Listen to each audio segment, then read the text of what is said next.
How are you? Good to see you. I am so excited that everyone is here tonight.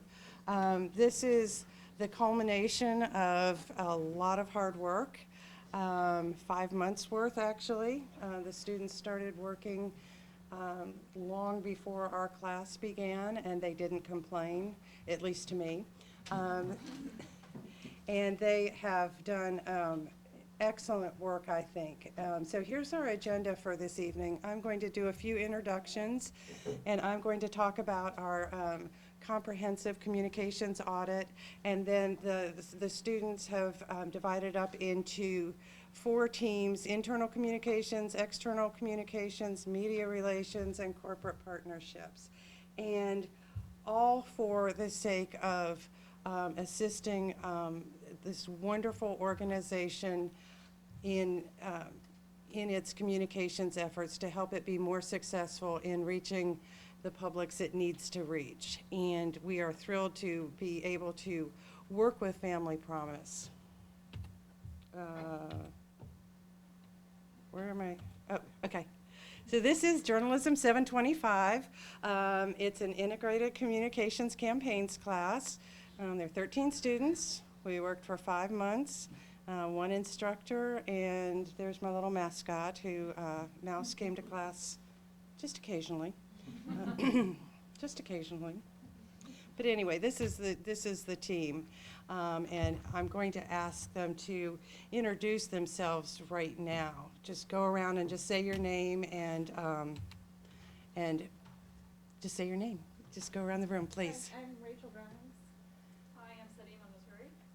I'm Jeremy Thomas. Jordan Harrison. Kirsty Russell. Each Hogging. Lacey Burke. Mary Love. Sarah Bailey. Maggie Brooks. Tiffany Miles. Okay, wonderful. That is our team who have been working so hard for these many months. I have some client acknowledgments that I would certainly love to make. Claus Ehlers is the Director of Affiliate Services with Family Promise Headquarters in Summit, New Jersey. He has actually made 3 trips down. This is his 3rd trip down to visit with the students, and we're very, very happy. Sig Hewitt is a distinguished alumnus of the J School. That's actually a thing. We have another one here. And Sig approached me, last fall, right? And asked if I would consider having a national nonprofit client as for the client for this summer. And and Sig is also on the National Board of Family Promise. Randy Covington, my colleague, and whose birthday it is today, my colleague in the J School, he is on the board of the Developing Family Promise of the Midlands that will be opening soon, right? November 9th. Awesome, Yay, yay. Other support, Lee Bussell, the chairman and CEO of Chernoff Newman here in Columbia, also a distinguished alumnus, and we are thrilled that you're here with us tonight. I'm very happy to show you our students' work. Dr. Tom Weir is the interim director, the director of the School of Journalism and Mass Communications, and very supportive of the work that our students are doing. And Dean Charles Bierbauer is the Dean of the College of Mass Communications and Information Studies, of which we are a part, and he is always supportive as well. Dr. Andrea Tanner is the the Associate Director of Graduate Studies. It's a title that she has just inherited, and we are so happy to have her. And she is going to be thrilled with the work that our graduate students are doing. I'm really happy to show you that. Dr. McKeever did not get to come, I don't think. Rats. Anyway, Dr. McKeever had all of these students in the fall. And then Megan Sexton and Jeff Stensland from the university's Media Relations Office. And did I miss anybody? Louis Ziegler, who's our wonderful tech staff. And also Garima Bandari, who is a brand new Master of Mass Communication student, and she is probably going to run out the door when she sees the amount of work that these students have done, but she is definitely up to the challenge. So I really needed to say, to thank each of you individually, but also I want to thank these students. You are amazing. I cannot begin to tell you how impressed I have been all summer, all fall, all spring, all summer with your work. You have never complained to me. You rise to each challenge. You work so incredibly well together, and that is odd in some cases that it happens that way. You have been a joy to have each and every one of you to get to know you individually and to teach you. You've taught me a lot too. Okay, so we started with a very, very in-depth communications audit, and we wanted to assess and analyze all of the client's communications materials, and we wanted then to, based on that and some other research, to recommend and effective means of communicating with these clients' key publics, but also we've created some things for you too. We're not giving you the book yet.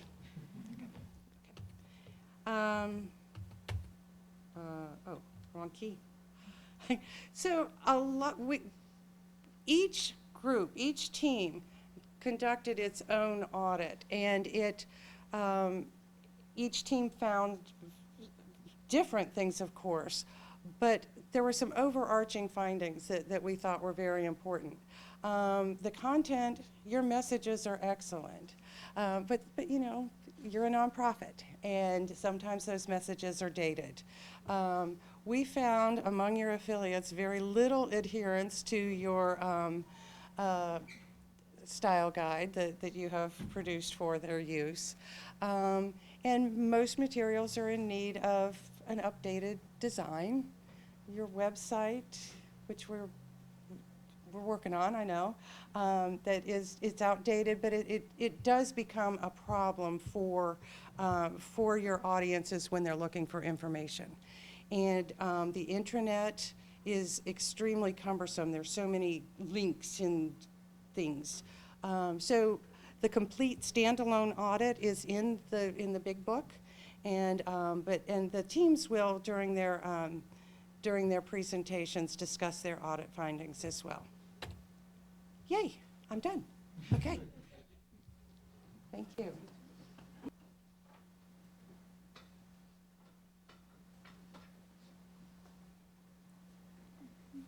Go first.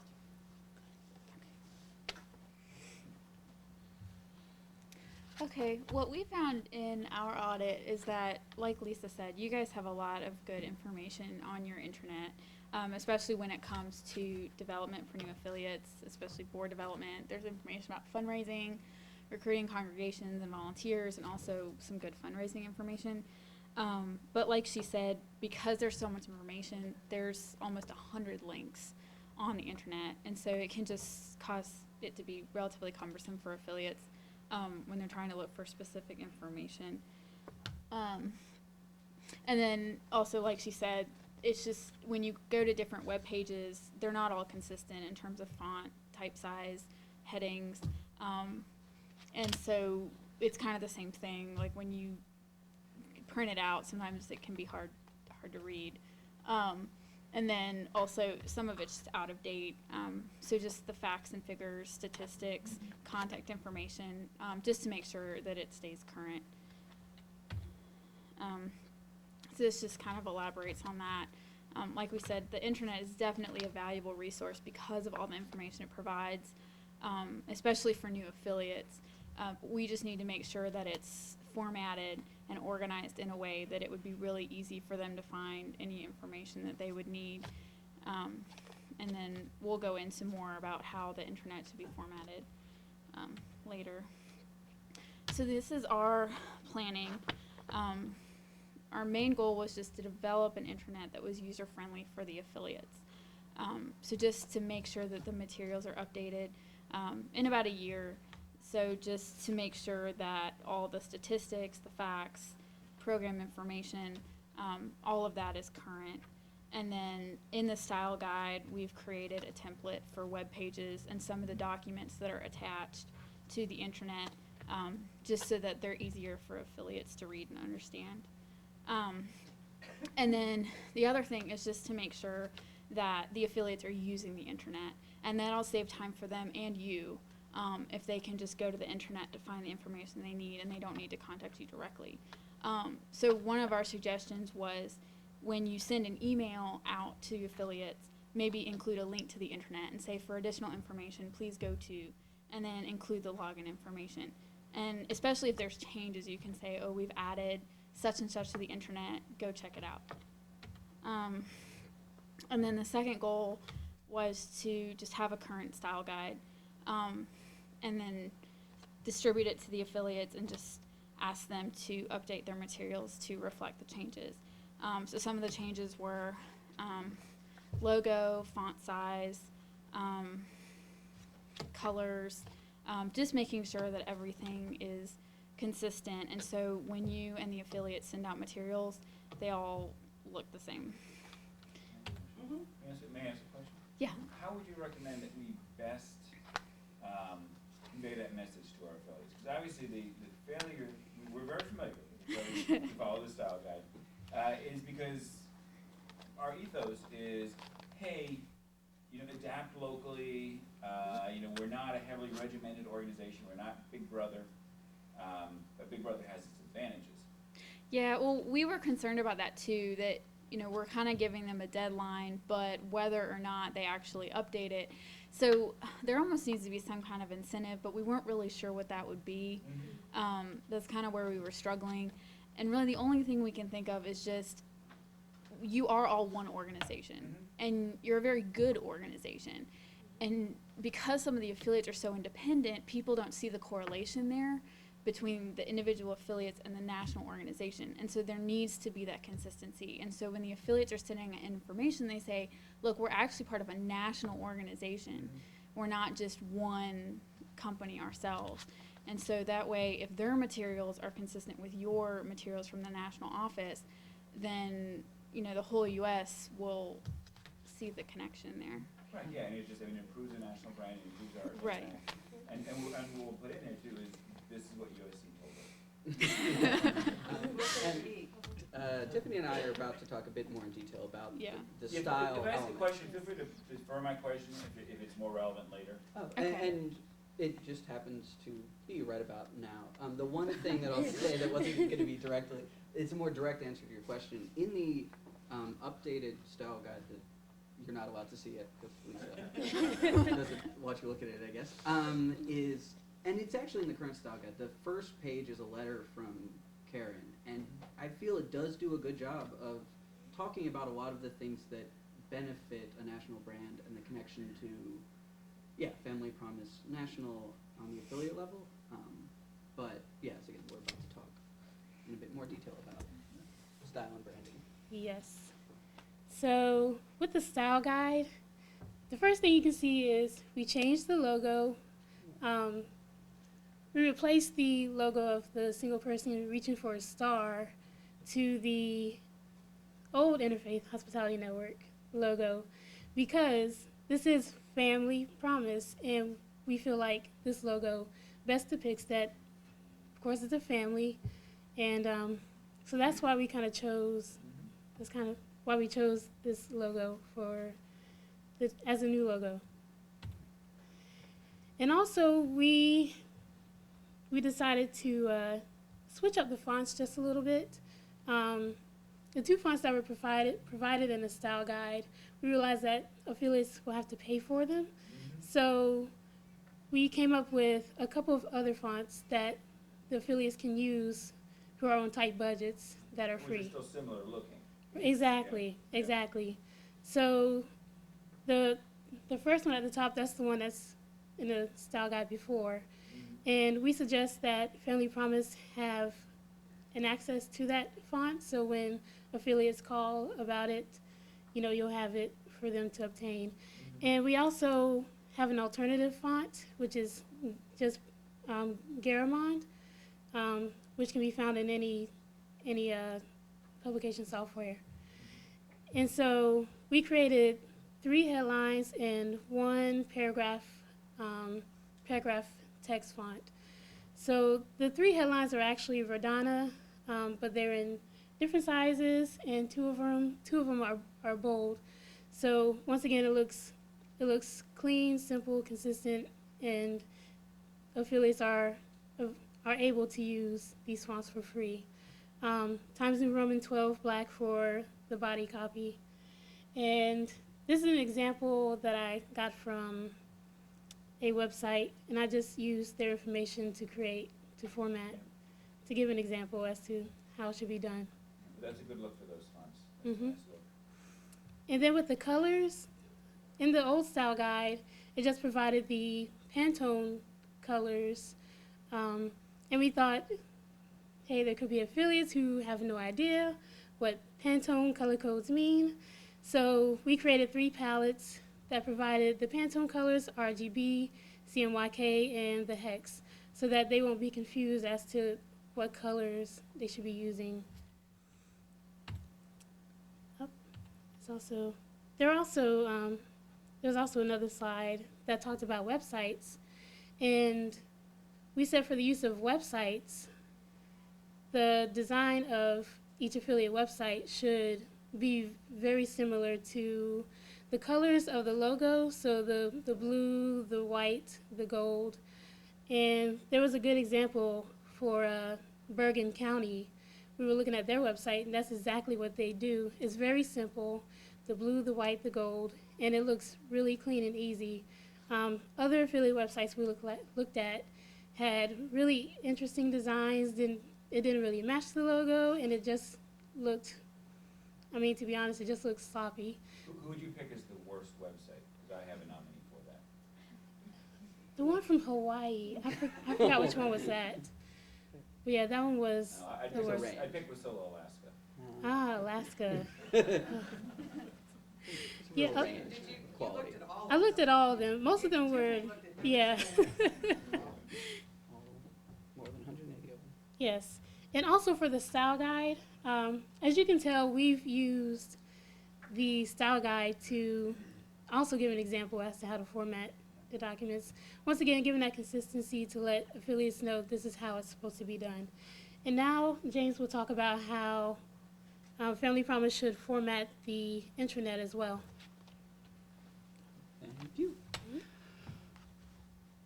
Yeah, one of the things we found, it's been touched on a little, so I won't spend a lot of time on it, but there's a lot of information, and there's a lot of great information, but one of the things that kept happening is there are things that get in the way of access to that information, like how easy it is to find and take in.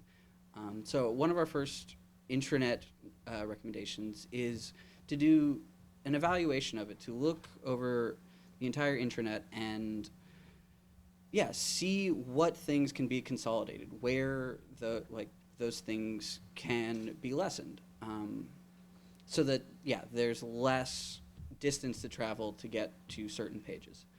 And while going through that, as Katie also mentioned, that it's a great opportunity to look at each individual page and say, does the page have the information that is current, that is most current?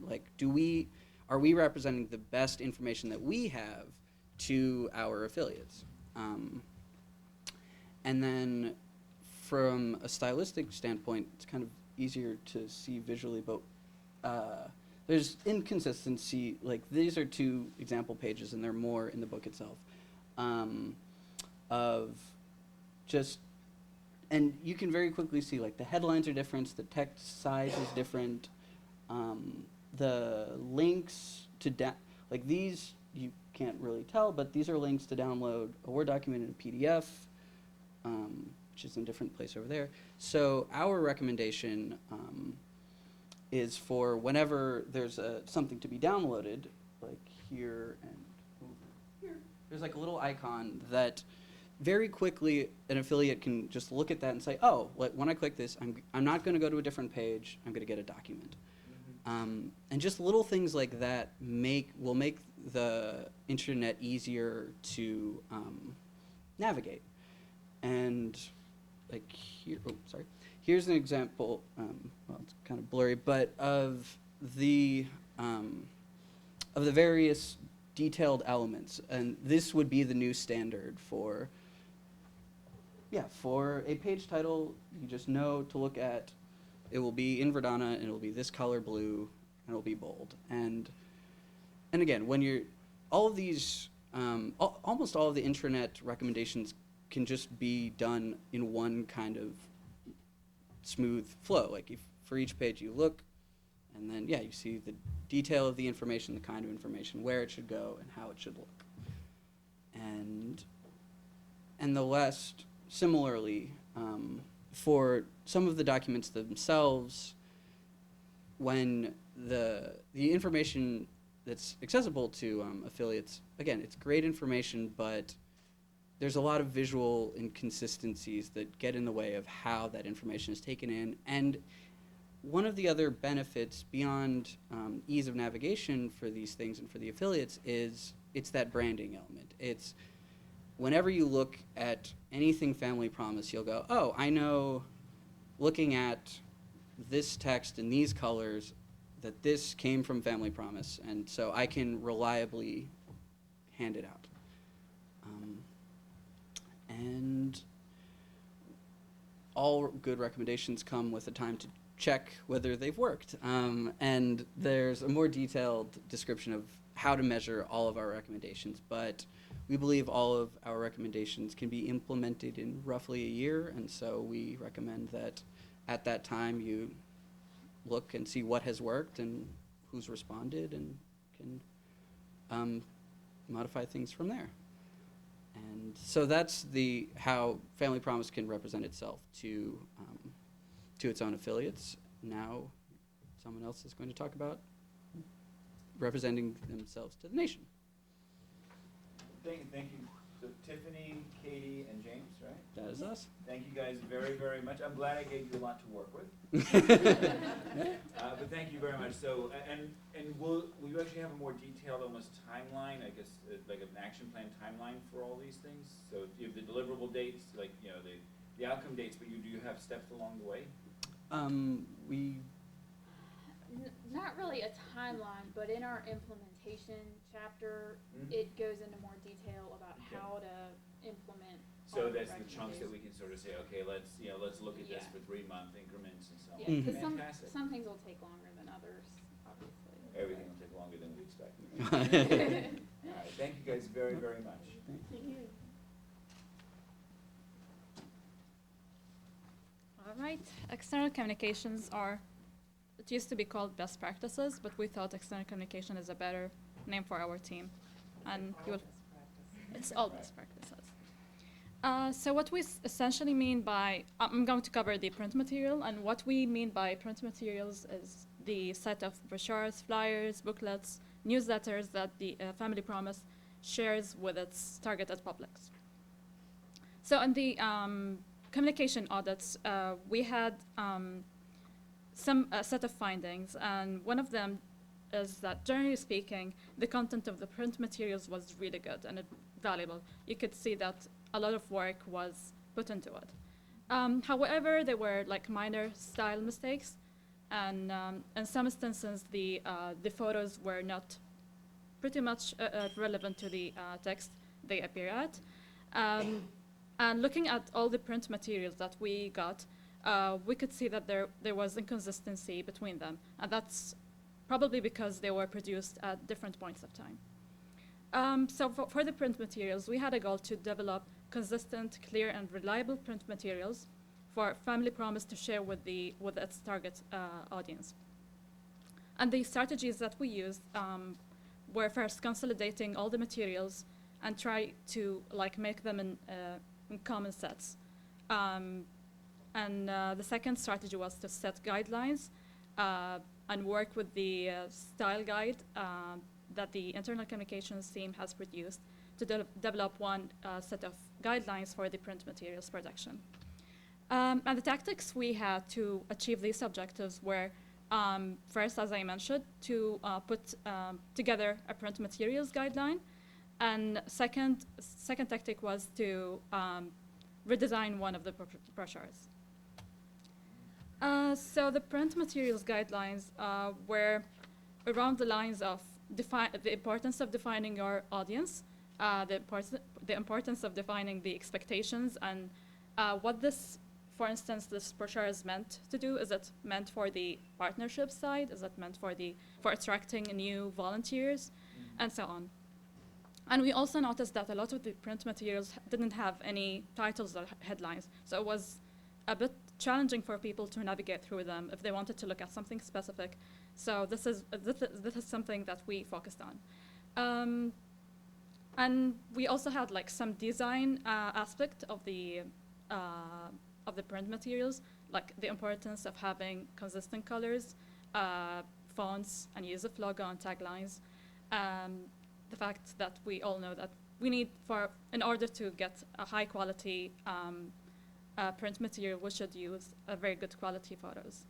And we should have the right balance between text, photos, and colors. And finally, the importance of referencing your website and social media pages. And we introduced the idea of using QR codes. I've mentioned in the booklet that almost 98% or maybe 95% of Americans now have smartphones. And these smartphones has application that reads QR codes. And this would take them directly to the website instead of Googling the website or the social media page. So if the document has that little, it's like that Yeah. USC symbol thing at the bottom, you just put your phone on it, and it'll bring it up, so you can Exactly. go, oh, let me check this out more. And guess what? Some QR codes would take you to the place where you can like the Facebook page instantly, or just by scanning it, you would like the Facebook page and get to follow the Twitter account. And this is awesome. Did you provide markup of some of the things that were, like you said, they were, photos that didn't seem to match and other errors? Did you provide any markup of that? Can we? I have included before and after brochure, Okay, so alright, good. that would be useful. Yeah, so I know everything I've done wrong. It wasn't entirely wrong, but just a It's few not entirely instances. So this was the brochure that we have redesigned. As you can see, there are some titles and headlines in each and every page, and we try to make the photos more relevant to the portions they appear at. And we used a QR code. Yeah, very nice. Yeah. Is that an accurate QR code? I Yes. forgot to ask. Yeah. Goes to the website? Yes. Okay. I've tried it. I've tested it. And I just put in my mind while designing it that I wanted to have to be easy to print in colors or in black and white, and I've tested both. And I've included the before and after brochure for you to just have a look. So I will. All right. So I looked at the website. This is just talking about the external website and not the intranet that they've already talked about, obviously. And our findings were pretty consistent with other findings that you heard. There's a lot of really useful information, but the copy on the website is very lengthy, which is really difficult to read, especially when you have a lot of users on mobile phones. Just need to make it as concise as possible. It's also a little bit difficult to find the information you need if you're not familiar with the organization, so the structure can definitely be improved. And there are a good number of outdated statistics on there that can be very, very valuable if updated so people can really recognize what the problems are that y'all are addressing. One of the other things that we found was that there's not a clear statement of who Family Promise is and what you do on the homepage of the website. You have to navigate to other pages to really find that out. So that's a little bit important. So our goals were to update and restructure the content on the website. Since we heard that y'all were kind of in the beginning stages of getting that redone, we decided to just focus on the content and not on the design.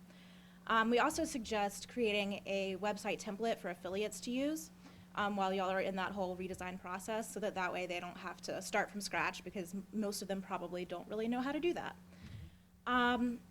So the tactics that we worked on for this were rewriting some web copies so you could see some examples of this is how you can really shorten this down and make it as clear as possible.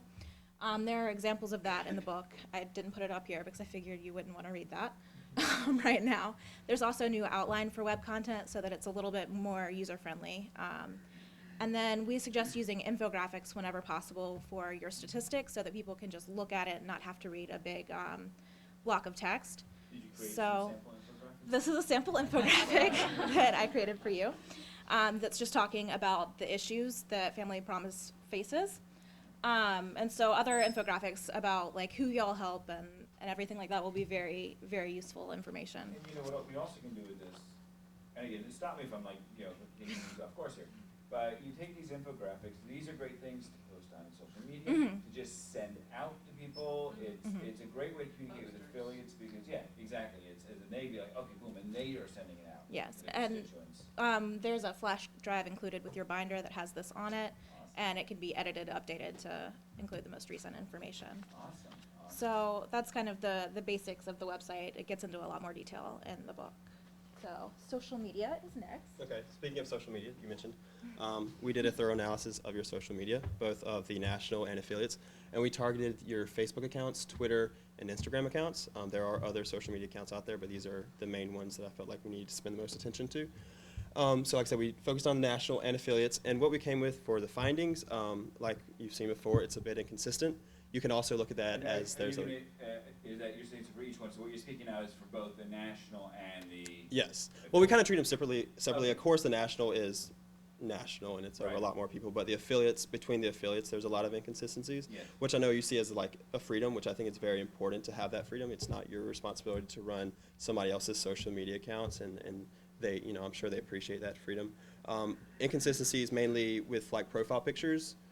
Cover photos are different, mission statements are different, even some of the content is inconsistent. Some are leaned very heavily towards Christianity with Bible quotes, and that kind of leans away from how you represent yourself nationally. Yep. There's somewhat of irregular updates. Some accounts post once a week, sometimes twice a week, sometimes once a month, so there's irregularity. Platform misunderstandings, it's very obvious some people don't know how to use different accounts. Same content, posted the exact same words on different social media accounts. That creates problems. If anybody keeps up with South Carolina news last month, Nikki Haley tweeted, "We will no longer educate children, .. Of course, that was a link to Instagram where the full statement was, "We will no longer educate children based on where they live." So when you start treating platforms the same and you're posting the same content and you're just linking it, you can create big problems. And of course that hit the news and everybody was laughing about it. And we don't want that for Family Promise. And then a lack of broad content. You're very good at posting stuff as it relates to Family Promise, but you need to kind of position yourself within the world and within the industry of providing homes for families. So for example, and now we're talking about national or affiliate? Both. Or both. Yeah. So for national, like if we're posting a nice picture of a kid's birthday party, that's nice because it's attractive and everything. You're saying we should also be posting, did you know that in this many states, the minimum wage is this? And how does that affect homelessness? So kind of ping pong back and forth between the cute kids and Exactly. the hard facts. Exactly. Gotcha. And then just a lack of response. There's a lot of people posting great things about Family Promise online, both the national and the affiliates. But we noticed that there's not a lot of people responding from the accounts, the people that are holding the profiles, both the good and the bad. And there's a few negative things, not many. but just addressing those. So we created a set of goals. Of course, we want to develop a social media strategy. If you don't have one, you need one as an organization, particularly if you are going to have accounts. And then we also want to increase social media involvement, both from the external audiences. We want them to reply more, to respond more, but we also want the people holding the profiles, the directors of Family Promise affiliates, to be more involved and feel more secure about the work that they're doing on social media accounts. The strategies we created were we wanted to set some standards. Of course, if you're going to have a strategy, you have to have your standards. And then we want to create a way for sharing content from the affiliates, from the national to the affiliates. So our tactics were an e-blast, that's what we've created, an idea, and then also 10 social media tips. And I'll go into more detail. So with the e-blast, I've worked with another nonprofit this past semester, and they use e-blast very effectively to talk with both external audiences as well as internal audiences. So they're very effective. Everybody has an email account. Everybody is online. So what we've come up with the idea is that 3 basic steps. For one, as a national, you need to assemble affiliate email addresses for whoever is handling the profiles. It's not always the directors. We learned from Mr. Covington that sometimes board members are responsible for social media. Sometimes it's multiple people, and I'll talk about that a little bit later. You need to assemble all these addresses into one place. We need to start collecting social media worthy content. That's not just stuff relating to Family Promise, but stuff, like we mentioned, outside of Family Promises and other issues. They can be articles, editorials, pictures, quotes, infographics, relating back to the website, anything pretty much. And then when you start sharing it weekly, I don't know if this would be your responsibility or somebody else's responsibility. Y'all can figure that out on your own. But this way, it allows the affiliates to have this content available to them. We understand that they are understaffed and overworked sometimes, and so what am I going to post to Facebook tonight is not always on their on their mind. So that's one thing. And they also came up with 10 social media standards. Of course, we tailored it towards Family Promise, but these are 10 standards that could apply to any organization or any brand that you're representing. One, it comes with you need assigned roles. With the one in Midlands, like it is a board member, it could be the director, but there needs to be at least one person responsible. Their roles need to be outlined for how they're controlling their social media accounts. Next, we talk about how to build a profile, and it's not just what's my profile picture or what's my cover photo. It goes into a lot more. What's your mission? What are your goals? What are your values? And everything that you do after that, everything you write about that, everything you post to it needs to line up with those values and goals. Protecting privacy, particularly with Family Promise, we have to protect the rights of the guests as well as the volunteers. There are a lot of legal issues that can come up, and we don't want to cause any lawsuits. So it's important that we understand, and that the affiliates, more importantly, understand what they can and cannot post as it relates to protecting the privacy rights. Also, I mentioned before, responding.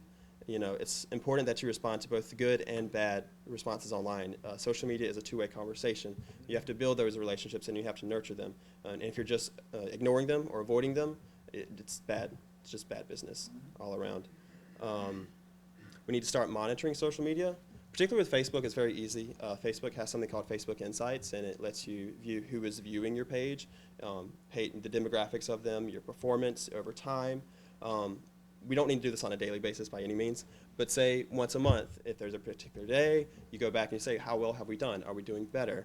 One thing I didn't mention before was that Family Promise National has up to about 2 hours ago, 2,999 likes. So if you're not following Family Promise on Facebook, you can be the 3,000 like as of when you're done with the presentation. So keep that in mind. But we need to start monitoring this. Twitter and Instagram aren't as easy. They don't have the programs built in like that, but there are outside vendors. We're not recommending you to use them, but if, say, some of our big affiliates want to use them, they are there. Moving on, number 6, choosing the right content. This also kind of applies to choosing the bad content, where we talked about the religious affiliation, where some affiliates are choosing to post more Christian, their cover photo is a Bible verse. That's a freedom that I guess you are granting them, and you're right. It's a battle we're choosing not to fight. Yeah, I understand. Regardless of that, it's also making sure all the content applies to their mission and their values and their goals. Understanding the platforms. We mentioned before about how platforms are used the same when they shouldn't be. Facebook is visually driven, but it also allows you to write. You still need to keep it short. Twitter, even shorter, 140 characters. You need to understand the importance of hashtags and how trends work and how you collect followers outside of your existing followers by using trends and by using hashtags. Same thing applies to Instagram. Trends are used the same exact way with hashtags, as well as don't forget, if you're posting a picture, you can use your phone. You don't need a professional image. But remember, like, copy, a headline for your photo. What are you doing? A call to action, anything like that. So we go into greater detail about the differences. Choosing followers, this is mainly for affiliates that are starting profiles. Of course, you get a profile picture there, you get a cover photo, but how do you get that base following of people? And we provided a pretty substantial list of who to follow. Of course, the national accounts, other affiliates around you, particularly the ones within your state, because they could provide a lot of content for you. The churches, many churches have Facebook profiles. Political leaders within your state, particularly people that have fought for your cause for stopping homelessness. Pro-education ones, not Exactly. anti-education. Yes, exactly. You can choose those however you want to. And then working on frequency. This is not an exact science. Social media is fairly new in the world of media. But there are some goals you can set out. For Facebook accounts for an organization, we recommend 5 to 10 postings a week. Of course, kind of focus over those postings during the week and not so much on the weekends. For Twitter, it's about 5 tweets a day. 2 or 3 can be original tweets, and 2 or 3 can be retweets. Replies don't really apply to this. And then for Instagram, 2 to 3 posts a week. And it's important when you're thinking about the frequency as to how much attention and how much time can you focus towards these platforms. Because I noticed on your Instagram, you haven't posted anything in like a year and a half. And No, we had an Instagram. you do, yeah. So you have about... Just, I'm not actually that connected to our overall media. Okay, that's fine. No, I understand. So Yeah. it's not reflecting too much on it. But when thinking about the frequency, we need to remember, if you don't have the attention or the time to give to it, it's probably best just not to have it. Because that account is still there. People are still looking for it. If they're looking up, they want to find information. And it's, do you even exist? Is it operating? Like, you don't really know. And then number 10, we provided some writing tips. Of course, it needs to be short. We need call to actions. Don't be afraid to ask questions. Provide context and make sure everything is relevant.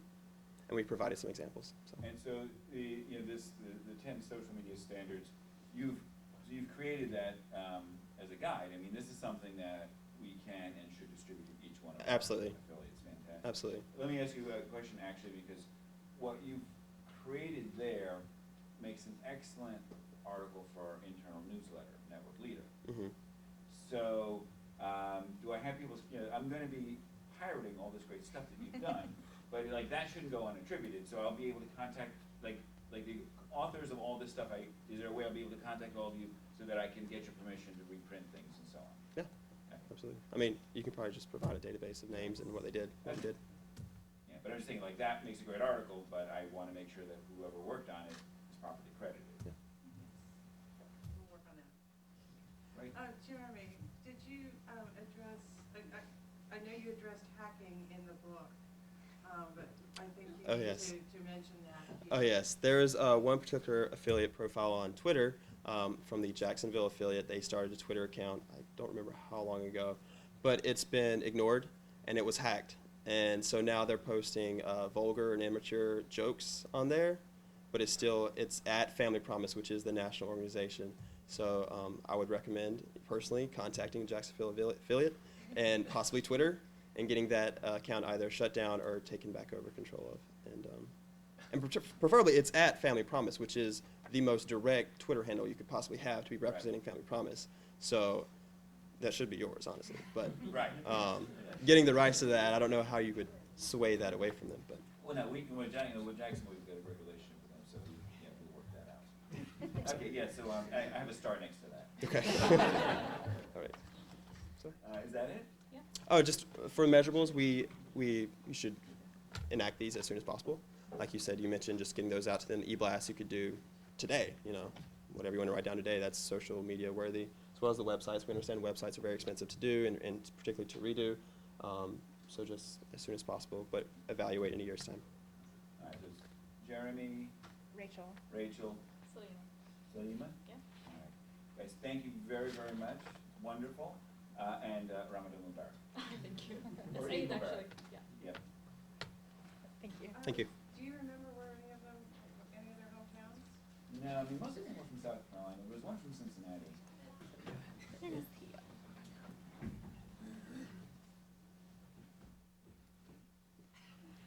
so we're the media relations team, and so what we wanted to do was examine ways that we could get higher quality press, a higher diversity of press, and a greater reach or impressions of the press that Family Promise gets at a national and at an affiliate level. So we began the first part of the campaign in conducting thorough research in this, so we could kind of formulate why we were making these recommendations. The areas we specifically looked at were news releases. We did media mentions through a Google News search and search engine optimization. At the news releases, we looked at all 76 news releases posted on the Family Promise website, analyzed them for the images they had with them, the tone, the style, and the date they were written. With the media mentions, we searched for both Family Promise and received over 100,000 hits. We also searched for Interfaith Hospitality Network and received 390 hits. And we analyzed these based on date, location, type of publication, and the type of story that it was written about the organization. With search engine optimization, we looked at a general overall web search, also an image web search, and a video web search. And as for analysis, we found that the media coverage of the affiliates was very strong. A very diverse group of very small newspapers or media outlets that were writing stories about various things the affiliates were doing. It was heavily concentrated on events, which is great because it is what they thrive on, getting people to come out, it's raising awareness. But we noticed kind of a lack of diversity within that. There were every now and then there'd be a story about a new affiliate opening or sadly one closing or a change in board or something like that, but those were very few and far between. As for national coverage, there was some and it was very good, but it was a couple years old. So we want to work on that. But as for search engine optimization, it was a very good. It took to the 7th page of a Google web search before something non-Family Promise came up, which is very strong. Image search was weaker.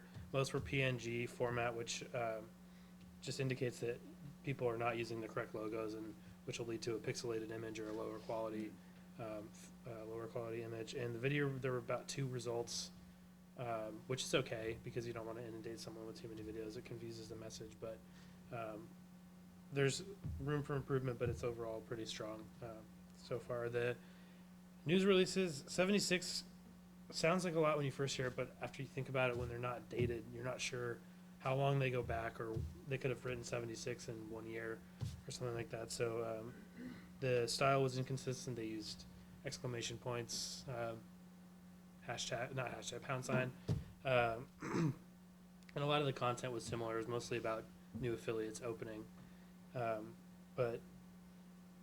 And from this, we kind of developed a group of goals that we think is going to help kind of mostly diversity is what we're looking.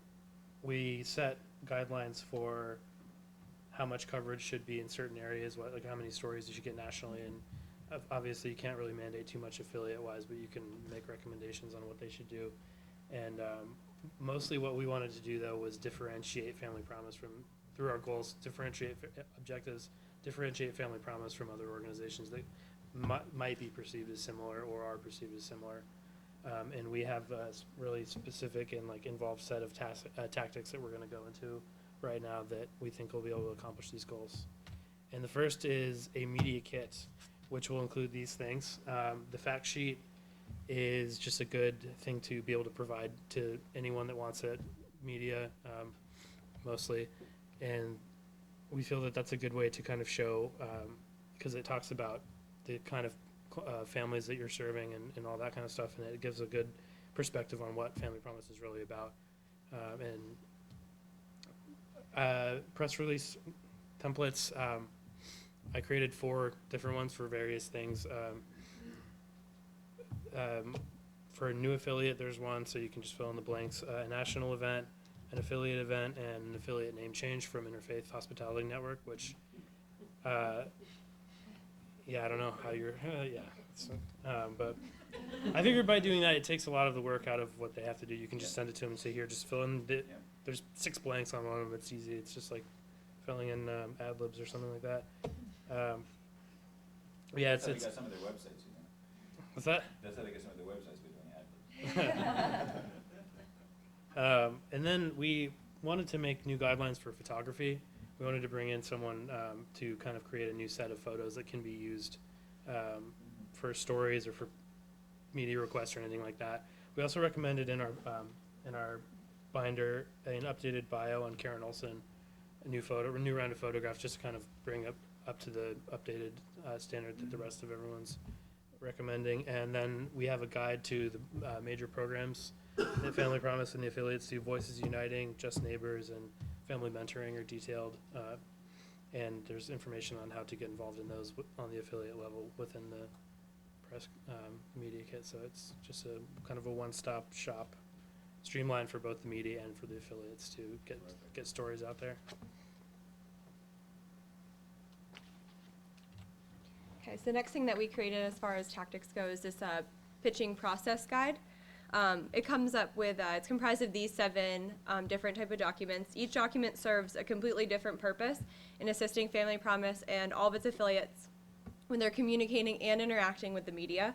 I'll go into detail about just a couple of them. Obviously, they're each provided in the big booklets and broken down more so they understand the purpose behind each of them. But like Jordan had already mentioned, we created these 4 press release templates, but obviously those don't cover everything. So we created a how to write a press release document that provides detailed steps on how to create press releases in case Family Promise, the organization, or any of its affiliates need to actually write a press release that falls outside of the ones that we're providing, like we said, the fill in the blanks, more or less. Another thing we did was we brainstormed, I believe it was 18 or 20 different news release and story ideas that are a little bit different than what the organization is currently writing about and currently pitching to the media.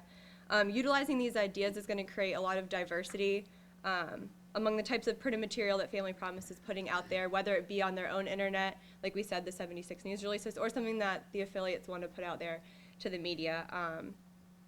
And an example that I have of this is while we were doing our research, we found this really great thing actually on the NHL website about how, I'm not sure if it's Pittsburgh or Philly who did this, but it was definitely one of the Pennsylvania teams who had this great fundraiser, and they gave a lot of the money to one of the local Family Promise or affiliates in the area, which is awesome. I mean, everyone knows who the NHL is, and so it would have been really great to have seen maybe that mentioned on the website, or like we said, we can put it into social media or things like that, but it was just like really nice to see that out there. And so there's definitely a story there when you have a big name like that reaching out to you. Maybe something more we can go into in the partnership section too, is all those big names.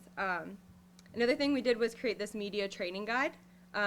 It's basically there to train executive directors or anyone else within the organizations or affiliates who are going to be interacting with the media. It goes into a lot of detail. Some are do's and don'ts, and some are just recommendations of things that can be done when interacting with them that will really be good to give to the organization as well as the affiliates in case they do get the media coverage that we want them to. Lastly, that I'm going to talk about is we created this really great media list. It has all this pertinent information about lots of different types of media. We have magazines, we have blogs, we have radio shows, television shows. We have all the information, contact, as well as some social media and website information about them. All of these media outlets are diverse and unique in their own way, but they're all very relative to Family Promise and the mission that you guys are putting out there. So just to give you an example of some of the genres that we did, we have ones that focus on volunteerism, one that focus on religion, social work, nonprofits, things like that are kind of a little bit more out of the box media you might not have known that was there in the first place.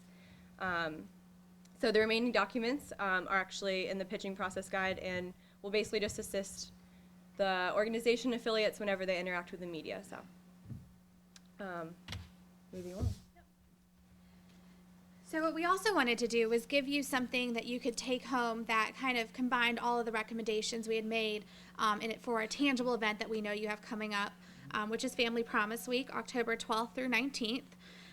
So what we did for this is we created a summary of what the event could look like for this year, some pitching recommendations for who could cover this event, and some sample events that would take place throughout the week. So first, about the event, we decided this year to give it a theme: Family Promise, Building Community, Strengthening Lives, bringing in that tagline, but also theming each day of the week. For example, Sunday would be faith, Monday would be families, Tuesday, partnerships, Wednesday, advocacy, Thursday, volunteers, Friday, sustainability, Saturday community, and then the final Sunday having a culmination event. And this would give it away so each community and each where the affiliates are operating can have different events that correspond with these themes, giving them that freedom, but also having a centralized focus for the event that can translate at the national level so you can get really strong coverage at both the national and the local level. For example, we recommend pitching to Danae L. Brown from the Washington Post. She's received numerous awards, highlights for her work in covering homeless events both in DC and nationally. And so I know you have an affiliate in DC. During this Family Promise Week, perhaps invite her to some of these events. Some recommendations for the events that we've prepared. For example, for the Sunday event, holding an interfaith service with all participating congregations in a particular affiliate area. For Monday, holding a family dinner that the media would be invited to. And other things range from a day of action at state legislatures, thank you notes, and thank you advertisements in local media, as well as editorials highlighting the great work your volunteers do or the things that Family Promise contributes to the community. And we feel this goes a long way in addressing the goals of both achieving high quality press for Family Promise at both the national and the affiliate level, but also at differentiating the family mission that Family Promise has compared to other homeless shelters and other work that people do in the community. And it's all very much detailed in the book. That's it? All right. Just the evaluation. Oh, yeah, that's right. Same. Yeah, it's basically the same. We already said we had some goals for y'all, detailed more in the book, but we asked that recommend you try and cover some of these within the next calendar year by about August 1st, 2015. You don't want to see me on July 31st. That's all. Scrambling around. We were in the building 7.5 hours yesterday. We were in this dungeon. Scrambling. What's everybody's name? Lacey. Lacey, Kirsty. Jordan. Jordan. All right, guys. Thank you so much. This is tremendous. I'd like to ask you some like sharp probing questions. Yeah. But I can't think of any because it covered like so much more than I could ever think of. Wait till you read that thing. Yeah. Yeah. You'll have no questions after that. No, this makes so much sense. So I'll ask you one question. Do you guys see the thing about Shaquille O'Neal? Okay, Shaquille O'Neal donated $10,000 to one of our affiliates for their day center. Mhm. So we're actually trying to figure out. So like, how would we make that so it's Fort Bend, Texas, right? Okay. And they're building a new day center, and he came in and he gave $10,000, which gave them ownership of the doorway. You know, they basically commodified the building. Mhm. And they put that on their Facebook page, and it was wonderful, and Shaquille was very happy. How do we make that into a national story? What would you recommend we do to make that into a national story? And is it a national story? I think it is Yeah. based on who's doing the donating and the scope of the donation. Why did he pick that affiliate? What's his tie? Because his former wife, will again be his wife soon, was getting involved with the program and Okay. invited him to come. Yeah. So the way that we would recommend making that a national story is working your contact with Mr. O'Neill, obviously, and just contacting, again, one of those people who we've identified that regularly covers issues about homelessness at the national level. We've identified an NPR reporter, the Washington Post reporter, a New York Times reporter, and just reaching out to them and saying, we've had this great thing happen at one of our affiliates. Can we facilitate a conversation between you, our executive director, and Mr. O'Neill? And then they would be probably really receptive to covering that. Terrific. Thank you guys so much. This is fantastic. Plus, I think that becomes a national story through social media. Yeah. I mean, some big story in the Washington Post. I have a Google News alert for Family Promise, and I don't know when that happened, but it never appeared on my. Yeah, I think we just had it on our social media. Yeah, I don't know if it was engaging. And one last thing I'll say too is that I'm changing over. I've got a staff member who's leaving, wonderful person. She's actually going to the London School of Economics, so I can't really like her. She should stay here. But we restructured, so part of our replacement is going to be doing a lot more management of our social media. Stacy, not listening to It's just changing it changes the personnel duties that just don't repeat the other person who's currently. Don't worry about it. You didn't hear it, it's all good. Okay, the last group, we are tired, so we need to switch gears. So question, what kind of girls or men do you want to date? I don't know what your answers are, but for me, I want someone, meant for me. I mean, our personalities should fit each other. In the same way, we compare family promise mission and value statement to those of prospective partners to see if we match each other. Yeah, because we think approaching partnership is like dating a girl. So first, you should do some research. Or boy. Yeah. So first, you should do some research. So what is the girl's hobbies and needs, and does she fit you? And then the partnership fits family promise. Also, an audit is needed. So, like, is family promise nice, cute, and smart? And are we good at talking to girls like Joy Tribbiani in France? And next, goals and objectives needed to be set. Like, family promise has to get in a relationship before Valentine's Day. Or we want to get to marry this girl, the cute girl, before we turn 30. Then, or lose our hair. That's my secret. yeah, and then strategies and tactics should be used to date the girl. I mean, you can text her, you call her, email her, and meet her, and have a cup of coffee. And the final part is evaluation, which is not common when dating a girl. But I think for Ross Geller in France, who has 3 stupid marriages, he really needs this and learn from his mistakes. So all of these analogies above, help us better understand our campaign process and the outline of our presentation. Oh, I forgot to introduce ourselves. So this is Sarah, this is Mary, this is Maggie, I'm Lynn. So I just realized we are not partnership groups, we are matchmakers. Okay, communications audit. So we look at example points for shawl flooring. Some effective parts, we have really detailed information and insightful content. This talk to that girl is really great. And I don't think Joy Tribbiani can do this, not to mention to Ross.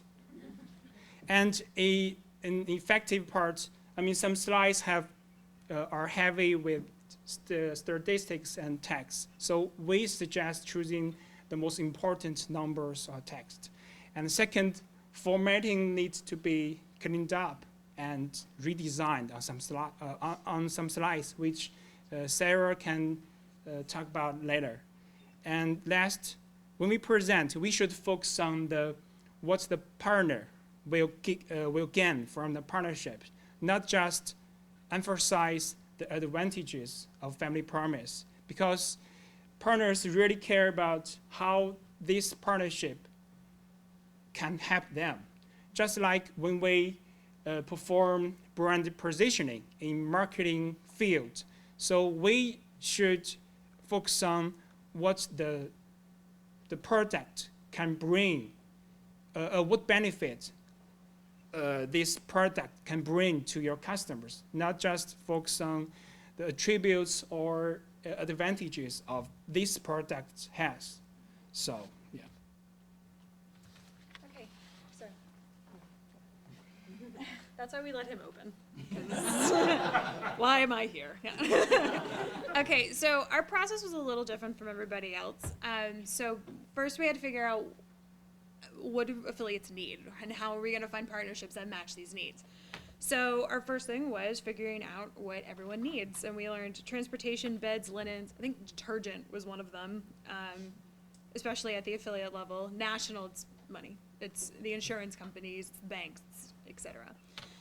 So then we went to the Boys and Girls Club on Mr. Ehler's suggestion, the Boys and Girls Club and Habitat for Humanity, looked at the kinds of industries that they were looking at and the kind of partnerships that they had, and that gave us a master list. It was like 6 pages long, of just every company in every industry that we could think of. It went from like the NFL, which I don't know, to Bed Bath & Beyond, which we actually worked at. And then we went through that master list and looked at the company's missions and value statements and compared it to Family Promise. Yes, and that was fun. And from that, we created the list of prospective partners that we are going to go over with you now. The analysis of what we all went through, the religion issue, it's not an issue, but it's on the list of CSR tactics that the companies wanted. Anything affiliated with a religious organization was not something they wanted to partner with. And especially with affiliates that Jeremy talked about that have, Bible verses. I know it's not, there's a, crowbar, but so that consistency is kind of an issue. And then having an official process is a local, regional, national, and having a consistency within each area.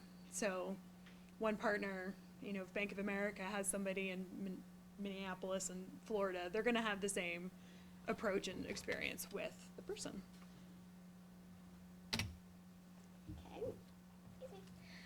So, can everyone see me? I'm really short. Stand here. All right, so taking everything that we learned about Family Promise, we created a goal to help you develop a partnership plan that will create both national and regional corporate partners. And then we wanted to identify prospective national and regional corporations within different industries that align with Family Promise's missions, increase sustainable partnerships with national corporations by 2 and regional corporations by 3. And to do that, what we did, again, was we researched and categorized all the different industries that may be potential partners for Family Promise, and then we also updated and developed new materials that you can use for your partnership meetings. So what you see here is just a list of suggested items that you should use in a partnership packet, maybe some ways to create sustainable partnerships with both regional and national corporations. We created a partnership list. We've broken it down by national and regional corporations. We have key people that you can contact, email addresses, and telephone numbers. And we also we've created an email template for you to use to pitch the partnership. We've updated the current PowerPoint template to use at the partnership meetings.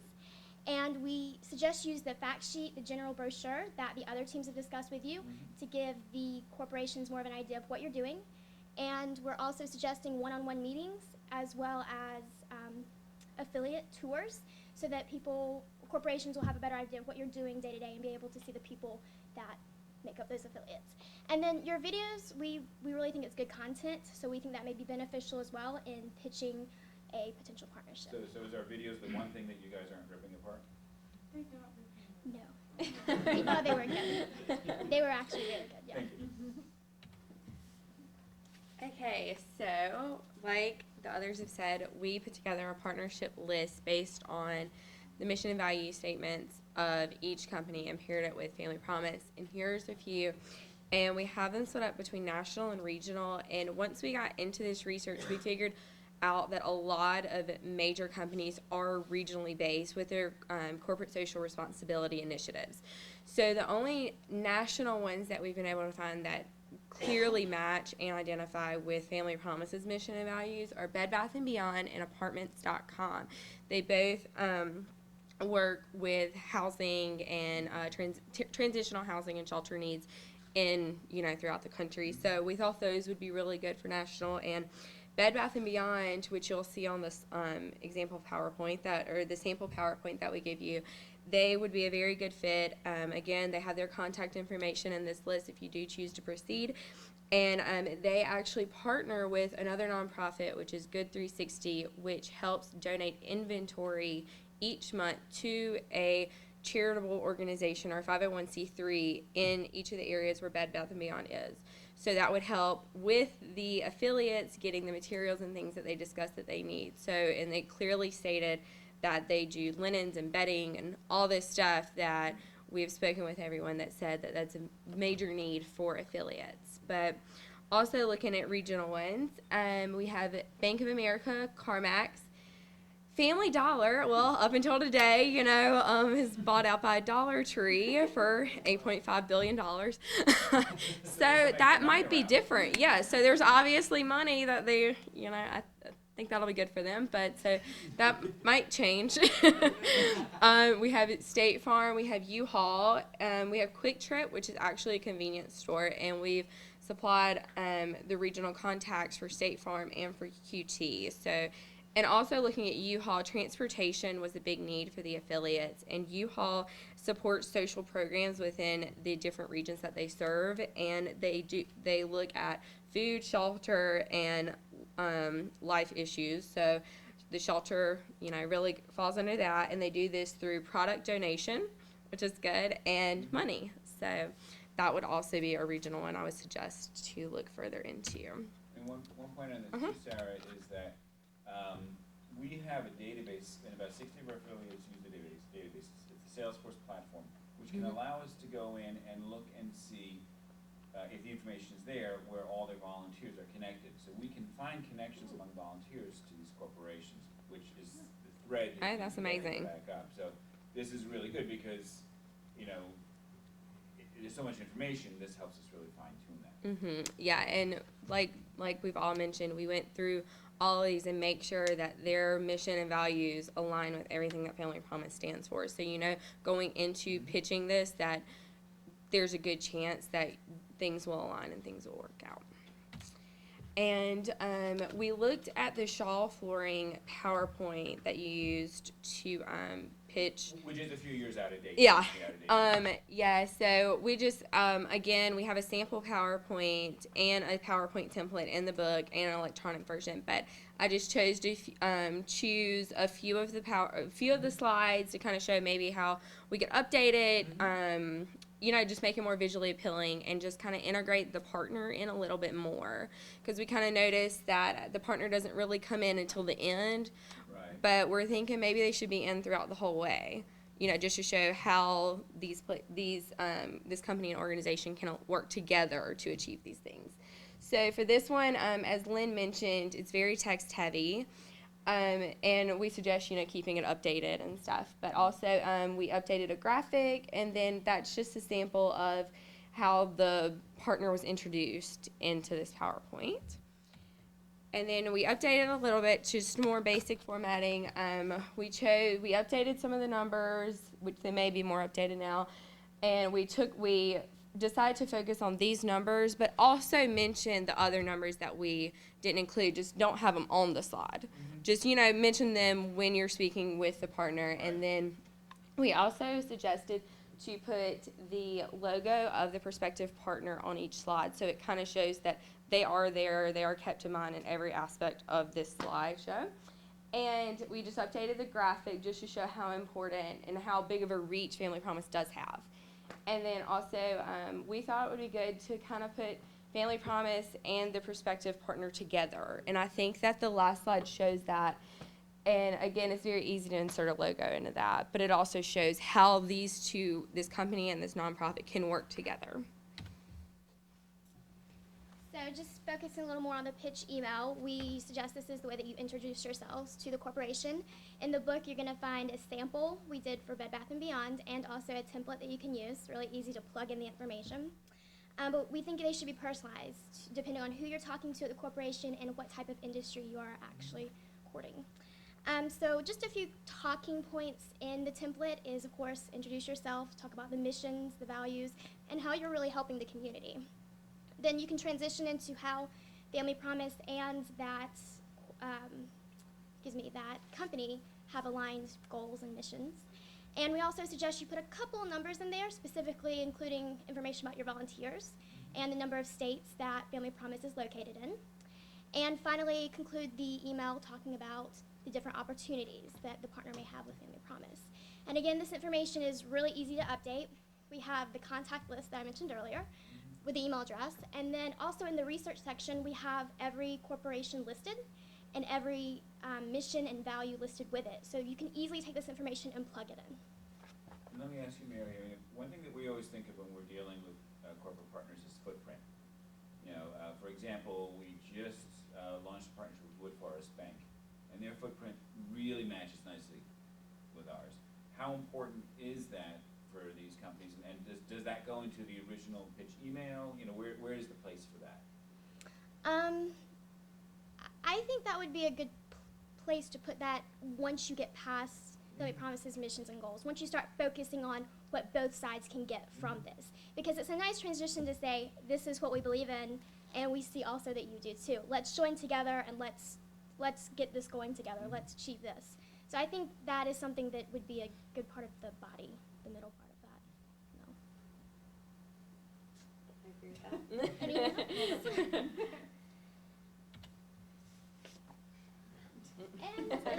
else? And So based on our objectives, our evaluation process is pretty straightforward. Just track the number of new partnerships, like increase new partnerships, national by 2 and regional by 3. Yeah, and that's it. So let me just ask one more question too. We have obviously some existing corporate partnerships. Where do they fit in when we're doing a pitch? When we're trying to get in relation with a new corporate partner, how do we mention our current corporate partners? Do we highlight that? Do we not highlight it as much? What would you recommend? I think if you were going after something in the same industry, like a second bank, maybe offer, like if you're going after Bank of America and you already have. Wood Forest Bank. Okay. Yeah. I was like, I couldn't think of another bank right now. Maybe either offer them a slightly different program. Right, that makes or sense. I think it's good to have examples and good to be like, this is what we're doing with them, this is what they do, this is what they like, here's what we'd like to offer you. Mhm. I think that's fun. Yeah, I think that's good to, especially if it's in the same industry, because you can show what that partner is getting out of it, and this prospective one could do the same and even more. Nice, so thank you. So, Maggie, no, I have it. Oh. Maggie, Sarah, Mary, Chandler. Lynn, thank you guys very, very much. Thank you. Does anybody have any questions for these students or for Mr. Ayers or our other guests? Thank you so much. See you all Can tomorrow. I say a few words of thanks? Oh, absolutely. Yeah, it's not too bad. Okay. So yeah, I wanted to thank you all so much. What you have shared today is tremendous. All 4 groups provided many, many key insights, things that we absolutely are going to implement and take hold of, new ways of thinking of things, as well as tangible things that we can have. And I so appreciate that. I didn't know, we came into this, I didn't know what to expect. It was exciting, because any nonprofit loves free stuff. But you know, sometimes free stuff is a bunch of old sweaters dropped off at your doorstep in April, and sometimes it is something of so much tremendous value, and that's what you all have provided. Thank you very much, and recognize that obviously, hopefully, this was really enriching to you in your own understanding of your field. I think it's very important for everybody in PR to have some understanding of working with nonprofit, because that's I think no matter where you are, it's going to be woven into that. And that what you have done, the work that you have done, is going to mean that more children who are experiencing homelessness will be able to be sustainably housed. It's truly the case. If you help us land another corporate partnership that brings in more resources to the organization, that means more children helped. Thank you very much. And I wanted to just give a tangible, because one thing I know about people in PR is they drink coffee. Everybody gets a family promise mug. Oh, that's nice. Oh, thank you. Thank you, thank you. Hang on, how do you pass them around? Did you bring these on the plane?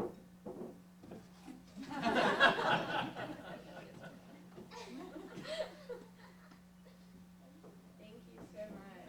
Actually, we've got enough that people we have here. We want to make sure all the students get them. We might as well give them to our guests too. Yes. Thank you. Make sure students Make get sure them. the students get And them. then faculty, maybe.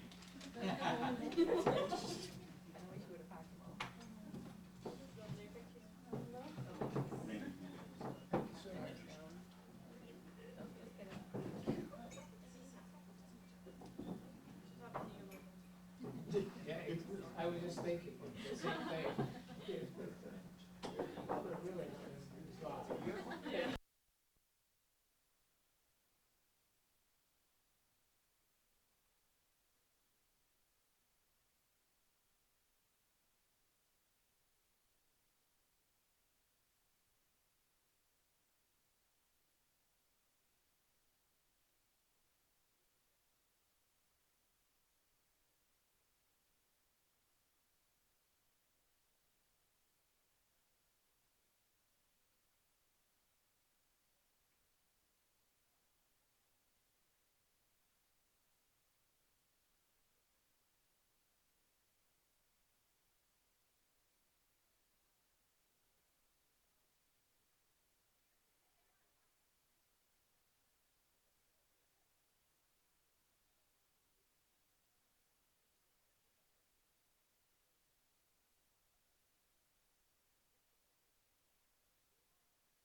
And that's kind of the expectation, that everybody comes away from here with something.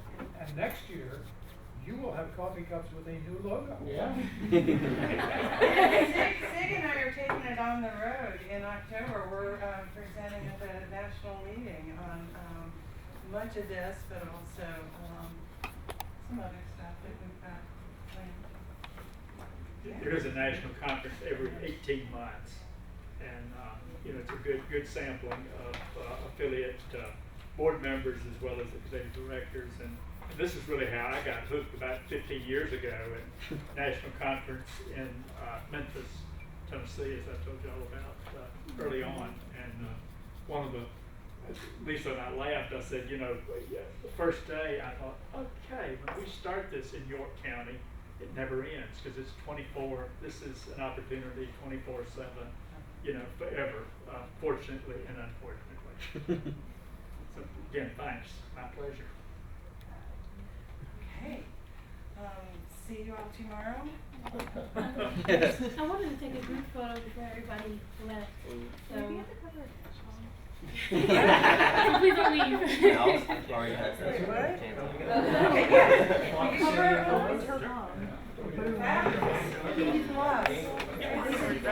Are you want to do it here?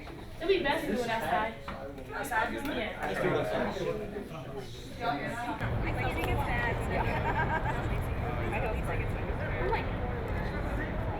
Yeah. You guys are in it?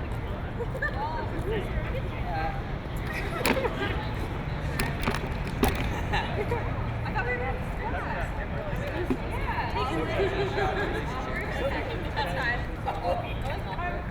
everybody, this is all of you who are on the main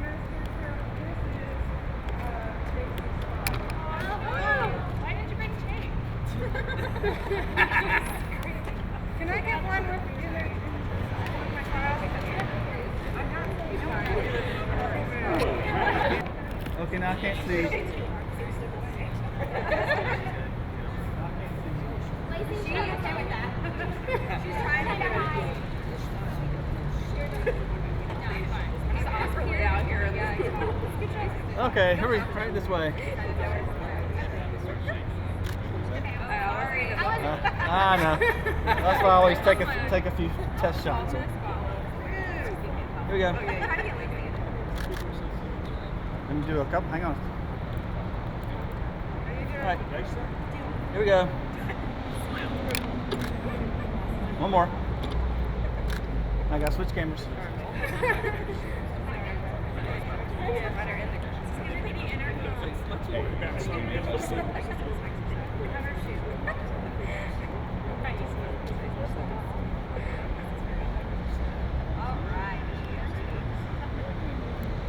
It's not focusing. It's not focusing.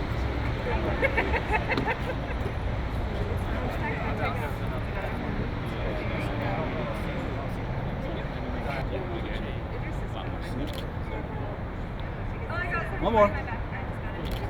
Okay. That's it. Okay, now we need the client.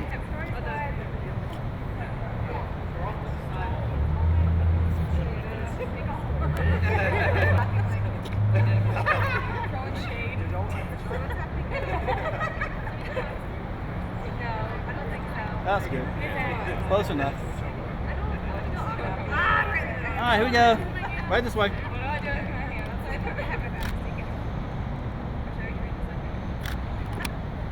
All right, hang on.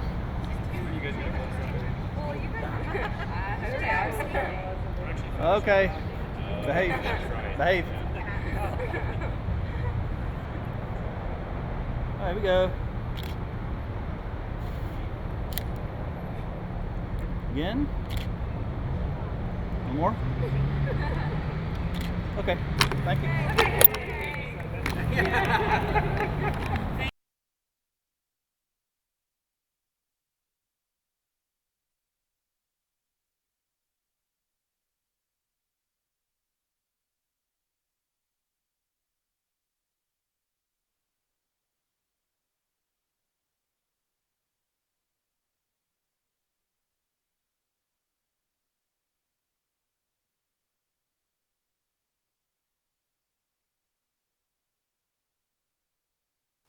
Oh, yes, yeah. Yes, I'd love to. Long before our class began, and they didn't complain. Some overarching findings that we thought were very important. The content. The things that benefit a national brand and the connection to, yeah. Ah, Alaska. And now James will talk about how A Word document in a PDF. Shades, but you do have steps along the way? We. Everything will take longer than we expect. But we thought external communication is a better name for our team and target at Publix. So in for attracting new volunteers and so on. And we should have the right balance between text, photos, and colors. So this was the brochure that to other pages to really find that out. So that's the Yes, and constituents. there's a flash. You know, what am I going to post to Facebook tonight is not always on their, on their mind. So that's one thing. Worked on it is properly credited. Oh, yes. So, yeah, we'll work that out. Okay, yes. Any other hometowns? No, I mean, most of them were from South Carolina. Work and received 390 hits. And we analyzed these. But we'll notice kind of a lack of diversity. And then we have a guide to the major programs. About how, I'm not sure if it's, it has all this pertinent information about lots of, by about August 1st, 2015. You don't want to see me on July 5th. And one last thing I'll say too is that, So question, what kind of girls before we turn 30? Then or lose our hair. the girl. I mean, you can text her. I think for Rose Geller in France, who we can talk about later.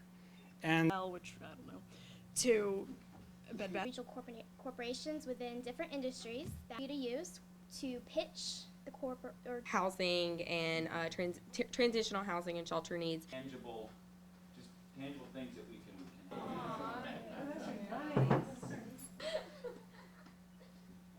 Thank you so much.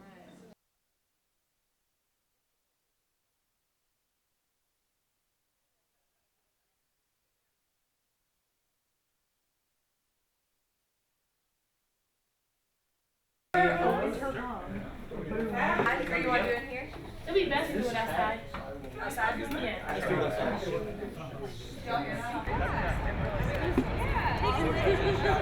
I'm rolling.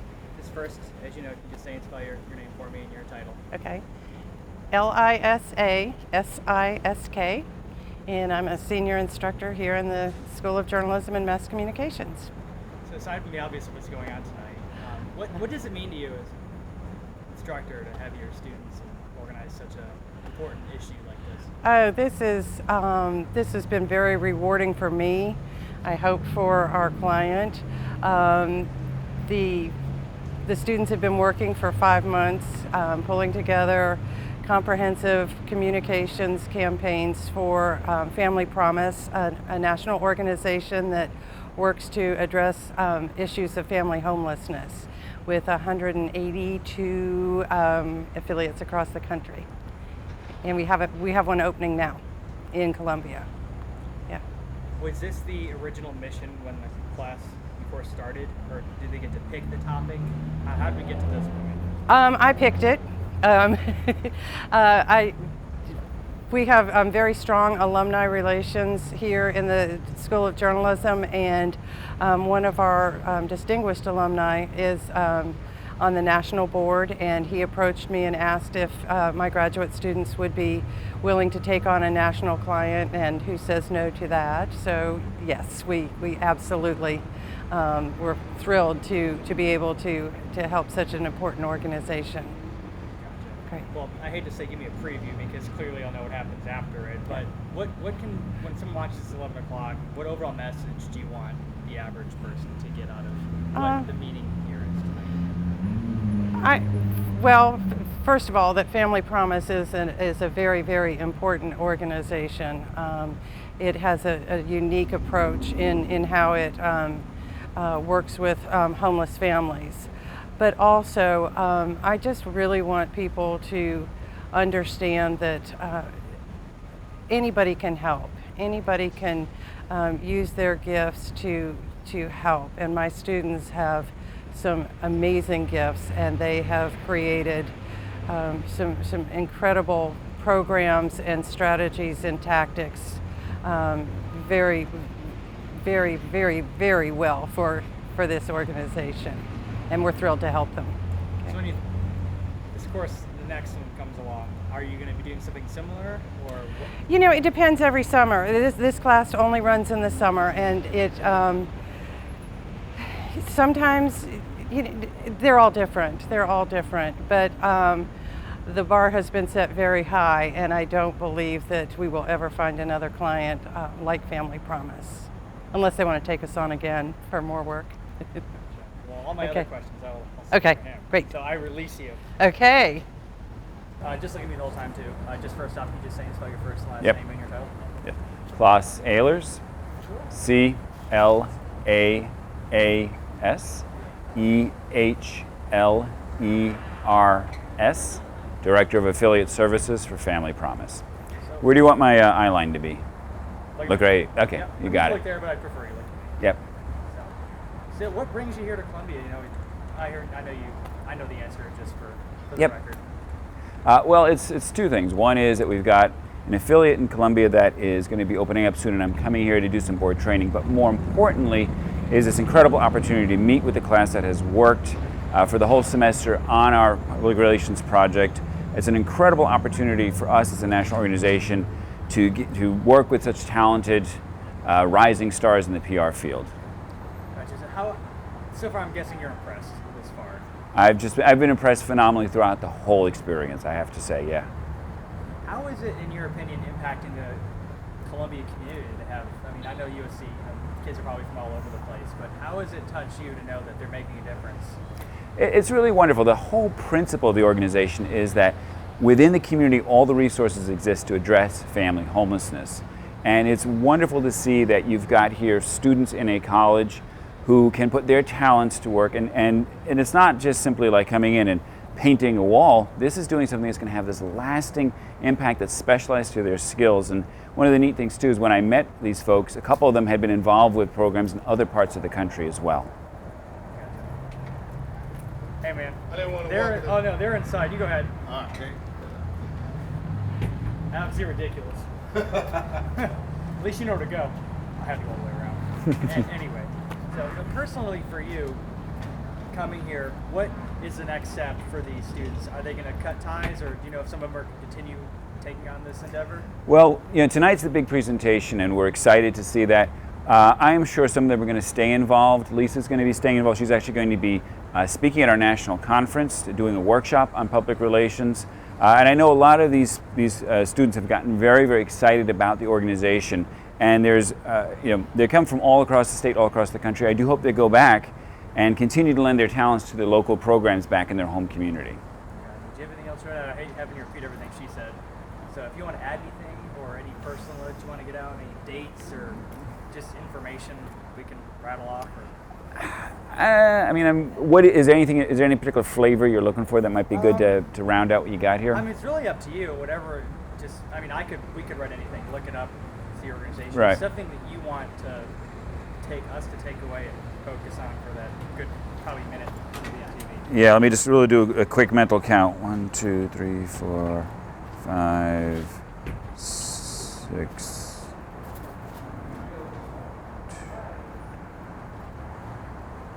Going to talk numbers. I'm counting the number of affiliates in the state. 4. Okay. Yes.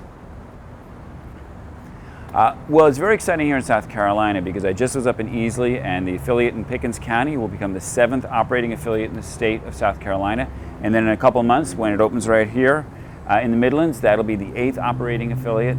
And just to give you a sense of scope, since we opened our doors in 1986, more than 550,000 people have been served, children and adults who were experiencing homelessness. And it's all been possible because a community like these students here has come together to address that need. Perfect. I do have a question on the homeless note. I know that family homelessness is not too far off for people who made bad decisions or choose to have that lifestyle, but a lot of people have a choice. That just happens, that's the road they end up taking until they get back on their feet. United Way came up with some numbers a week and a half ago, 2 weeks ago, I believe. Numbers are increasing. Do you have any thoughts on why that is, or? Yeah, family homelessness, people often misunderstand family homelessness, but 40% of the people in this country who are homeless are members of a family with children. And they become homeless because of a job loss, because a spouse leaves, simply because of hours being reduced, car breaking down, health issues. Any number of factors can take a family from stability into homelessness. And unfortunately, we have not seen any cessation in that across the country. Anything else? I think another thing people don't realize is that 1 out of every 4 people in this country is homeless is a child. So 25% of the people who are homeless in this country are children.